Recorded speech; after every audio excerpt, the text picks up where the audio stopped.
அயோத்தி மாதிரி ஒரு மனிதன் பேசுகிற படமாக இருக்கணும், நந்தன் மாதிரி அரசியல் பேசுகிற படமாக இருக்கலாம், டூரிஸ்ட் ஃபேமிலி மாதிரியான அன்பை விதைக்கிற படமாக இருக்கலாம். நல்ல நல்ல படங்கள் இருந்தால், நல்ல நல்ல கண்டென்ட் இருந்தால், ஸோ அது வந்து சீனியர் டேரக்டர், டெபியூ டேரக்டர் அப்படின்னு இல்லாமல், ஸோ யார் படமாக இருந்தாலும் வந்து நல்ல கண்டென்ட் இருந்தால் சசி சார்கிட்ட படமாகவும் அவர்கிட்ட போகுது. ஸோ சாரும் அதை கரெக்டாக பிக் பண்ணி பிளான் பண்ணி எடுத்துகிட்டு இருக்காரு அப்படின்றதான் புரிஞ்சுக்க முடியுது.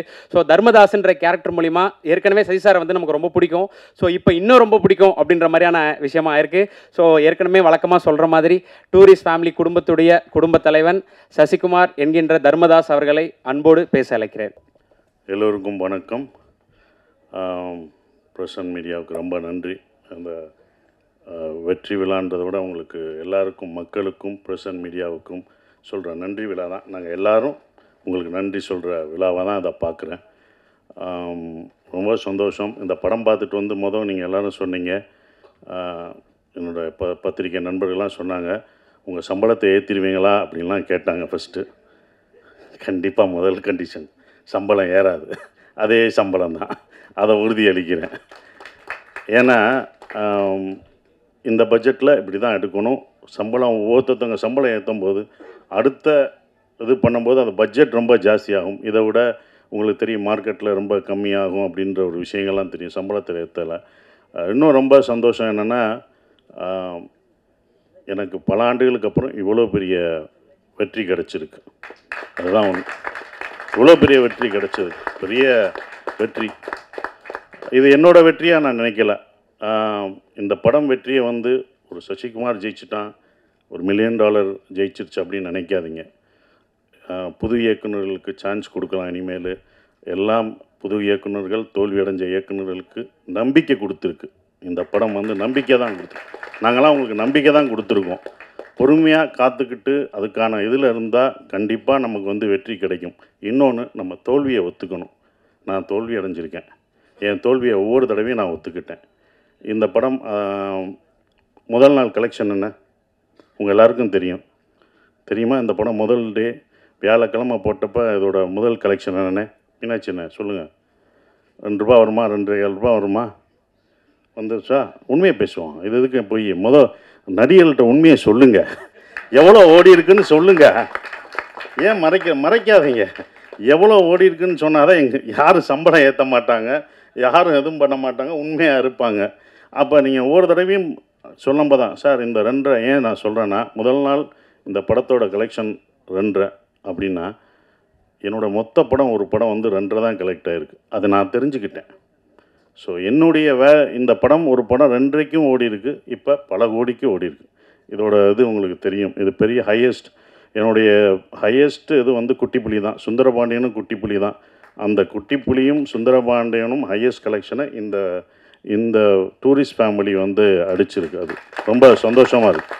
அப்போ ஒரு நம்பிக்கையை கொடுக்குற, நான் இதை ஏன் இவ்வளோ தூரம் சொல்கிறேன்னா, இனி வரும் உங்களுக்கு நம்பிக்கை என்றைக்கும் விடாமுயற்சியோட விட்டு கொடுக்கக்கூடாது. அந்த நம்பிக்கை கொடுக்குறதா ஒரு 5 பேருக்கு இது நம்பிக்கை கொடுத்தா எனக்கு சந்தோஷமாக இருக்கும்னு நான் நினைக்கிறேன். அந்த பொறுமையும் இதுதான். ஏன்னா இது படம் ஆரம்பிக்கும் போதே யுவராஜ் தான் ரொம்ப கான்ஃபிடெண்ட்டாக இருந்தார். எங்கள் ப்ரொடியூசர் சொன்னார், சார் உங்களுடைய இது என்ன ஞாபகம் இருக்குமான்னு தெரில,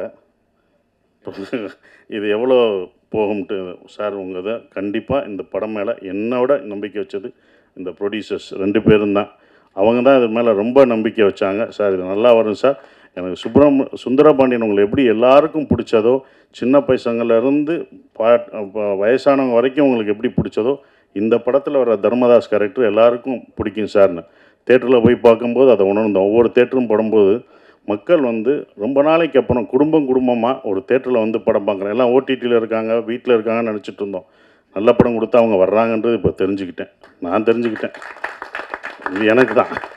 அப்போ எல்லோரும் தெரிஞ்சுக்கணுங்க. அப்போ ஃபேமிலியாக வர்றாங்க. ஏன்னா இவ்வளோ வர்றாங்க அப்படின்னும் போது அவங்க நல்ல படம் இந்த மாதிரி குடும்பத்தோடு ஒரு படம் பார்க்கலான்ற நம்பிக்கை கொடுத்துருக்கு. ஒரே மாதிரி படம் பண்ண வேணாம், டிஃப்ரெண்ட்டாக படம் பண்ணலாம், ஜானர் ஆஃப் படம் பண்ணலாம் அப்படின்ற ஒரு நம்பிக்கையை வந்து இந்த படம் கொடுத்துருக்காதான் நான் நினைக்கிறேன். இப்போ வரைக்கும் ஃபேமிலி தேட்டருக்கு வந்துக்கிட்டே இருக்காங்க. பெரிய குடும்பம் என்றைக்குமே அப்போ இருந்து இப்போ இருந்து ஒரு விஷயம் இருக்குது. ஏன்னா நாங்களும் தேட்டர் வச்சுருக்கோம். அந்த தேட்டர் கவுண்டர் பின்னாடி நான் உட்காந்துருக்கும்போது லேடிஸ் கவுண்டர்லாம் கூட்டம் வரும், பயங்கரமாக இருக்கும். கூட்டங்களாக நிற்கும். நாங்கள் சின்ன வயசில் உட்காந்து பார்க்கும்போது பார்ப்போம். அப்போ டிக்கெட்டில் உள்ளவங்களாம் சொல்லுவாங்க, எந்த படம் பெண்களுக்கு பிடிச்சி தாய்மார்களுக்கு பிடிக்கிற படங்கள்லாம் சூப்பர் ஹிட் ஆகும் அப்படின்னு அப்போ இருந்து சொல்கிறாங்க. அது இப்போ வரைக்கும் அது நடந்துக்கிட்டு தான் இருக்குது. அதனால தான் தாய்மார்களின் பேராதவருடன் அப்படின்னு ஒன்று போஸ்ட் அடிப்பாங்க. ஸோ அவங்களுக்கு பிடிச்சிச்சுன்னு வச்சுக்கோங்களேன், ஃபேமிலியாக வருவாங்க. 5 பேர் வர மாட்டாங்க, ஒரு குடும்பமே வரும். ஒரு குடும்பத்துக்கு பிடிச்சிச்சுன்னா வரும், ஒரு பசங்களுக்கு படம் பிடிச்சிச்சுன்னா அவ்வளோ பேர் வரும். ஸோ அப்படி இந்த படத்தை இவ்வளோ அழகாக ரீச் பண்ணி கொண்டு போன இந்த கம்பெனிக்கு நான் என்னுடைய வாழ்த்துக்களை தெரிவிச்சுக்கிறேன். அப்புறம் அபி எங்களுடைய டைரக்டர், நான் இவ்வளோ நல்லா நடிச்சிருக்கேன் அப்படின்னு சொன்னது அப்படி காரணம், முக்கியமான காரணம் நல்லா நடிச்சிருக்கேன்னா என்னோடய பாடி லாங்குவேஜ் எல்லாம் மாறி இருக்குன்னா அது அபி தான், டைரக்டருக்கு தான் போய் சேரும். ஒவ்வொரு விஷயம் பார்த்து பார்த்து தான் சொல்லுவேன், இது எப்படி பண்ணுவேன் அப்படின்றது. அந்த கையை வச்சுன்னு சொல்லுவேன். நமக்கு பொண்ணு இருக்கோ அது அவரோடது தான், இன்னொரு தடவை பொண்ணு அதை நல்லா பண்ணிடுறேன் இன்னொரு தடவை நமக்கு பொண்ணு இருக்கும் அப்படின்னு இப்போ எல்லோரும் அதை சொல்லும்போது அது அபியோட ஸ்டைலை தான் நான் பிடிச்சேன். ஸோ அபி, தேங்க்யூ. இப்படி ஒரு நல்ல படத்தை எனக்கு கொடுத்ததுக்கு நான் நன்றி சொல்லணும். நீங்கள் எனக்கு நன்றி சொல்லிட்டீங்க, நான் உனக்கு நன்றி சொல்லணும். ஏன்னா ஒரு ஸ்கிரிப்ட் எழுதுறதுக்கு வயசு முக்கியம் இல்லை, அதை நிரூபிச்சுட்ட நீ எல்லாருக்கும் ஒரு ரோல் மாடலாக இருக்க. இனி உன்னுடைய அடுத்த படம் தான் ரொம்ப கஷ்டமானதாக இருக்கும். ஏன்னா முதல் படம் சுப்பிரமணியம் முடித்து 2வது படம் என்ன பண்ணணும்னு நமக்கு தெரியாது. அந்த அனுபவத்தை சொன்னேன் கேர்ஃபுல்லாக. அதையும் முதல் படமாக நினை, முதல் படத்தில் என்ன எதிர்பார்த்தவங்களோ அதை கொடுத்துரு. நம்ம புதுசாக போகணும் அது பண்ண முடியாது. ஸோ உன்னுடைய அடுத்த படம் உனக்கு இதை விட ஒரு பெரிய நடிகர் உனக்கு வரலாம், இன்னும் பெரிய நடிகர்கள் உனக்கு வருவாங்க, பெரிய ப்ரொடக்ஷன் வரும், பெரிய காசு வரும். ஆனால் கரெக்டான படத்தை மட்டும் எடுத்துரு, அதுதான் ஒன்று. கரெக்டான படத்தை மட்டும் எடுத்துரு. ஏன்னா இன்னும் எல்லா கண்களும் உன் மேலே தான் வாட்ச் பண்ணுவாங்க. அடுத்து உனக்கு ரொம்ப இதுக்கு பொறுமையாக நல்ல ஸ்கிரிப்ட் பண்ணி ஜெயிச்சிரு. உன் அடுத்த வெற்றிக்காக நாங்கள் இன்னும் மாவலோடு காத்துக்கிட்டு இருக்கோம், அது நீ ஜெயிக்கணும் அப்படின்ற ஒரு விஷயம். சிம்ரன் மேடம் ரொம்ப சந்தோஷம். உங்கள் படங்கள்லாம் அவ்வளோ ரசித்து பார்த்தோம். சிம்ரன் வல்லையான்னு அடுத்த நான் வெற்றி விழாவில் கூட்டு வரேன்னு சொன்னேன். அதே படம் வெற்றியும் அடைஞ்சது, உங்களை கூட்டு வந்துட்டேன், ரொம்ப சந்தோஷம். நீங்களாக தான் வந்துட்டீங்க, கூட்டு வந்துட்டோம்னா அதை கூட்டு வர போகிறாங்க, நீங்களாக வந்துட்டீங்க, அது எங்களுக்கு சந்தோஷம். ஆனால் அப்போ அது ரொம்ப சந்தோஷம் மேடம். அவங்களோட ஒர்க் பண்ணது எனக்கு ரொம்ப சந்தோஷமான ஒரு தருணமாக இருந்தது. நம்ம அப்போ வந்தது பெண்ணா வானவில் தானான்னு பூமியிலே பூ பறிக்கும் தேவதானான்னு தேட்டரில் பார்த்துருப்போம். துள்ளாத மனம் துள்ளில் அவங்கள அப்படி ரசித்து பார்த்துருப்போம். அவங்க நம்ம செட்டுக்கு வர்றதே எங்களுக்கு எப்படி இருக்குன்னு பார்த்துக்கோங்க, அந்த மாதிரி தான். ஸோ அவ்வளோ அந்த சீனியாரிட்டி அதெல்லாம் எதுவுமே கிடையாது. அவங்க அவ்வளோ அழகாக பர்ஃபார்மன்ஸ், அவங்கள அவ்வளோ பர்ஃபார்மன்ஸ் படம் பார்த்துருக்கோம். வாலியாக இருக்கட்டும் சரி, பஞ்சதந்திரமாக இருக்கட்டும், அவ்வளோ பர்ஃபார்மரான ஒருத்தவங்க. அவங்கள நாங்கள் நல்லா பார்த்துக்கணுன்ற ஒரு இதுதான் இருந்தது. அவங்கள மரியாதை, அவங்களோட உழைப்புக்கு நம்மளுடைய தமிழ்நாட்டில் நம்ம தமிழை கற்றுக்கிட்டு அவங்க தமிழ்நாட்டில் அப்படி இவ்வளோ படங்கள் பண்ணியிருக்காங்க. அவங்களுக்கு நம்ம எவ்வளோ ரெஸ்பெக்ட் கொடுக்கணும் அப்படின்றதான் எனக்கு செட்டுக்குள்ளே ரொம்ப இருந்தது. அது எல்லாருமே நாங்கள் கொடுத்துருக்கோம். உங்களுக்கு அவ்வளோ மரியாதையாக கொடுத்து உங்களை ஒரு ராணி போல் பார்த்துருக்கோன்ற நம்பிக்கை எங்களுக்கு இருக்குது. அது உண்மையான்றதை நீங்கள் தான் சொல்லணும். Thank you madam. அதுதான் அப்படி. ஆனால் அவங்கள அவ்வளோ பார்த்துக்கிட்டோம் நாங்கள் எல்லாருமே, யூனிட் எல்லாமே பார்த்துக்கிட்டது எல்லாமே. Thank you madam. உங்களோட ஒர்க் பண்ணதுக்கு எனக்கு ரொம்ப சந்தோஷம். சூப்பர் ஸ்டார் கமலேஷ், நான் அப்பயே சொன்னேன், லிட்டில் சூப்பர் ஸ்டார். அவர் ரொம்ப சின்ன பையன், லிட்டில் சூப்பர் ஸ்டார் மாதிரி அழகாக சின்ன பையனாக இருந்தாலும் நான் அப்பயே சொன்னேன், அவன் காமெடியில் இந்த படத்தில் ஃபுல் காமெடி அவன் தான் பண்ணுவான் அப்படின்னு சொன்னேன். ஸோ அந்த என்டர்டெயின்மெண்ட் எங்கே போனாலும் கமலேஷை கேட்டுட்ருக்காங்க. இந்த மாதிரி படம் உனக்கு இன்னொன்று கிடைக்குமான்னு தெரில, சூப்பராக பண்ணிட்டீங்க. அப்புறம் யோகலட்சுமி, சௌந்தர்யா, இவங்கெல்லாம் நடித்தது ரொம்ப சந்தோஷம். ஸ்ரீஜாமாவில் அவங்க பொண்ணு வந்திருக்காங்க, அவங்களுக்கும் என்னுடைய வாழ்த்துக்களை தெரிவிச்சுக்கிறேன். பாஸ்கர் சார், குமரவேல் சார், எல்லாருமே பக்ஸ் எல்லாம் பிரமாதமாக நடிச்சிருக்காங்க. எல்லா கேரக்டரும் இருந்தது. எல்லாம் என்கிட்ட கேட்கும்போது ஒரே ஒரு கேள்வி தான் கேட்டாங்க, எப்படி சார் நீங்கள் ஹீரோ நடிக்கிறீங்க, இத்தனை பேர் இவ்வளோ கேரக்டர் நடிக்க விட்றீங்க, இவ்வளோ பேர் நல்லா நடிச்சிருக்காங்க, இவ்வளோ பேருக்கு ஸ்பேஸ் தர்றீங்க அப்படின்னாங்க. முதல் காரணம் நான் டைரக்டராக இருந்தேன், அதனால் அது டைரக்டர் பாயிண்ட் ஆஃப் வியூவில் பார்த்தேன். நான் ஒரு நடிகராக இருந்தால் கொடுத்துருப்பேனான்னு தெரில. 2வது பாயிண்ட்டு, இந்த கதையில் தர்மதாஸ் அம்மாவாக இருந்தான். அந்த அம்மா தான் எல்லாருக்கும் சோறு ஊட்டி விடுற மாதிரி, இந்தா நீ சாப்பிடுன்னு எல்லாருக்கும் கொடுத்துட்டு கடைசி நான் சாப்பிட்டுக்கிட்டேன். அதனால தான் எனக்கு அவங்க சாப்பிட்டது போக எனக்கு அது கடைசி எனக்கு பேர் கிடச்சிது. இவங்கெல்லாம் அதெல்லாம் தூண் மாதிரி பிடிச்சி நின்னாங்க. ஸோ அவங்க எல்லாருக்கும் நன்றியை தெரிவிச்சுக்கிறேன். இந்த படம் எனக்கு கொடுத்தது வந்தது சந்தோஷ், திங்க் மியூசிக் சந்தோஷம், சரவணம், இரா சரவணம்னு சொன்னாங்க. ஸோ அதுக்கு அவருக்கு சந்தோஷத்துக்கு நான் நன்றியை தெரிவிச்சுக்கிறேன்.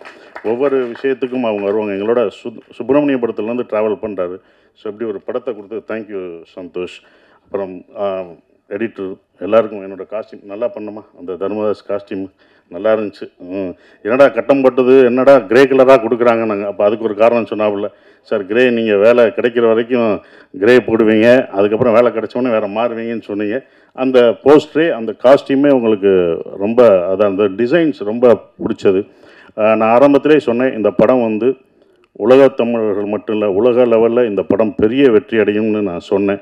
கண்டிப்பாக உலகத்தில் எல்லா பேரும் அவ்வளோ ரசித்து பார்க்குறாங்க. அந்த ஈழத்தமிழ் பேசின விஷயத்த அண்ணா அப்படின்னு அவ்வளோ இது பண்ணுறாங்க. நீங்கள் எப்போண்ணா எங்கள் ஊருக்கு வருவீங்க எல்லாம்னு கேட்டுட்ருக்காங்க.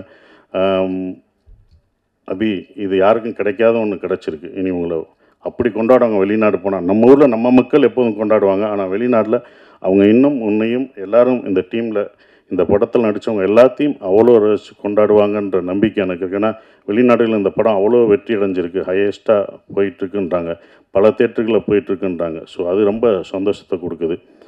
மறக்க முடியாத ஒரு விஷயமா இருக்குது. எல்லாருக்கும் நன்றி சொல்லிட்டேன். ஷான், நாங்கள் 2 பேரும் நிறைய தடவை ட்ராவல் பண்ணியிருக்கோம். அதுவும் இந்த ப்ரமோஷனில் தான் ரொம்ப பழக்கம் அடைஞ்சது.